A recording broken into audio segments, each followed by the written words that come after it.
Hiya, just give it a minute to get people to sort of tune in.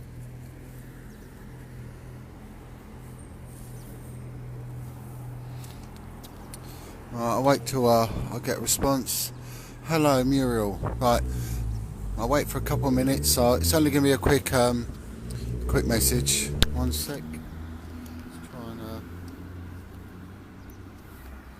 rotate your phone line. It's alright. I've unfortunately mislaid all my camera equipment. I was doing an interview last night and I left it at the venue. Hello, Linda Lopez. Buenos dias, Linda.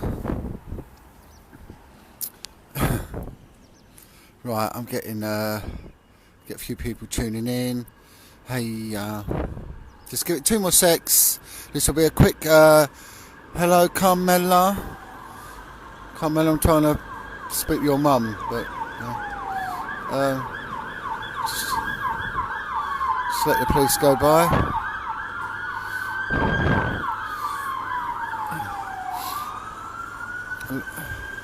Hello, Clive. Right. I'm going to go live. I'm in Norfolk. I'm on my way to an RAF base to give a talk to the officers' mess tonight, and message here really regarding the recent events involving Mr. Tommy Robinson. His real name's Stephen. But anyway, I've never really sort of... I know that there's been calls for me to link him with Tommy. I do my own thing. I'm not part of a group. I don't get associated with politics. I'm not into the alt-right and left-wing agendas. I don't involve myself with the sort of Muslim, non-Muslim thing. And I just want to make it clear regarding Muslim grooming gangs. Yes, they are a menace. They're a scourge on society. I don't comment much on them. I know people have criticised me because they weren't my reality. I dealt with stuff in London and they weren't a reality in London. And a lot of child abuse goes in within the home. Although they're there, grooming is grooming. So whoever sort of takes the lead on Muslim grooming gangs, good on them. As long as it exposes child abuse, then good on them. I'm behind them all the way. So I'm going to sort of speak about Mr. Tommy Robinson and the video that was going viral. Apparently it's been removed, and I want to sort of reach out to him really and say that you have been badly wronged. The video shows him interviewing his daughter. You can hear her in the background. She is giving what we used to call a free-flowing narrative. There is no indication of any coaching, leading. His questioning was of a very open question stance, which is good and really on the whole cannot be criticised too much by a court. And he has got a first account, a recorded first account. He has done the right things, and I'm qualified to speak in this manner because I dealt with it for many years, and I used to teach child abuse investigations and interviewing. And not only on a local level, but national and also an international level. I've also taught police forces from various parts of the Commonwealth and the world. So the kid discloses a sexual assault, sexual assault on a child, which is an arrestable offence, and it could be borderline serious arrestable offence. From what we can deduce from this, there were 3 men in a children's paddling area, and Tommy has got this first account. Stephen, whatever he calls himself, has got his first account. It seems very open and honest, non-leading, and a free-flowing narrative, like I say. He has gone and accosted this guy, and he is detained under the any person powers of Section 24 of the Police and Criminal Evidence Act.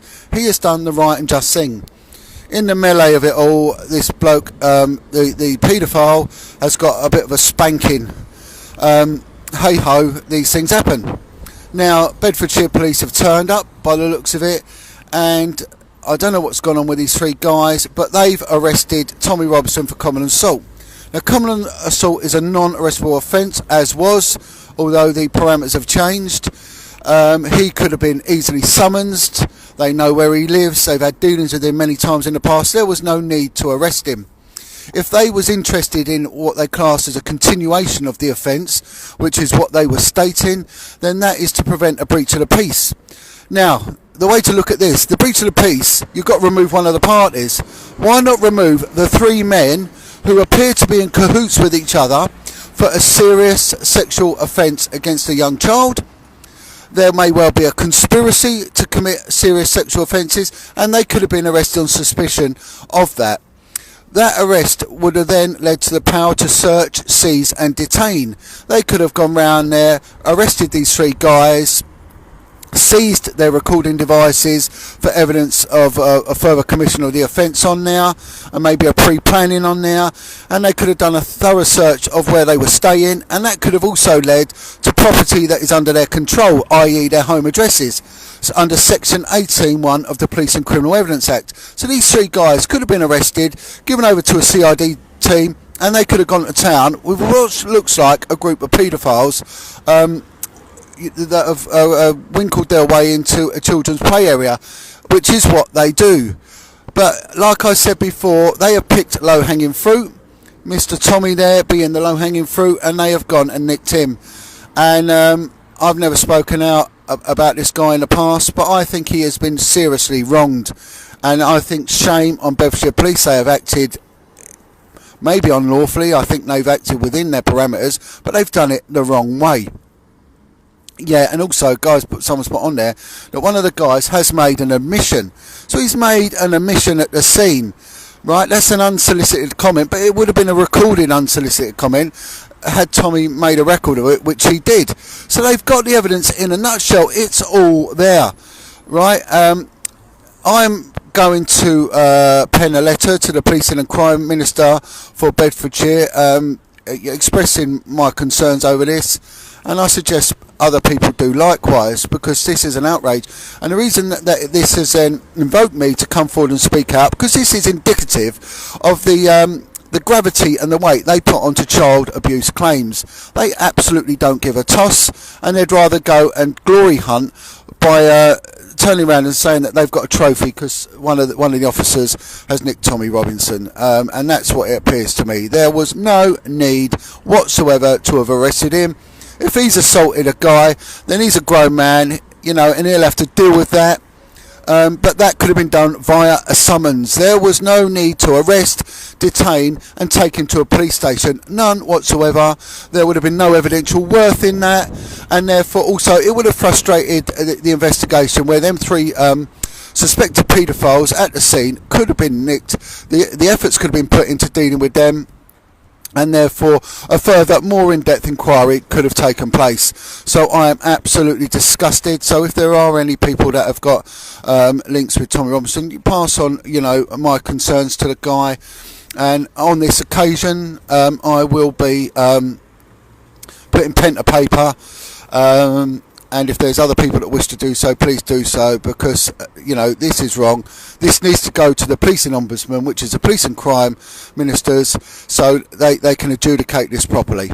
Okay, so that is my bit on it. I'm off now to give a speech to the RAF officers at a location here I'm out in right, the east of England, and it's been non-stop for me at the moment. I'm giving a talk with Michael Tarrager tonight, and we're giving our views on it. I've been with James English over the last day or so, and hopefully there's going to be a lot more work coming out.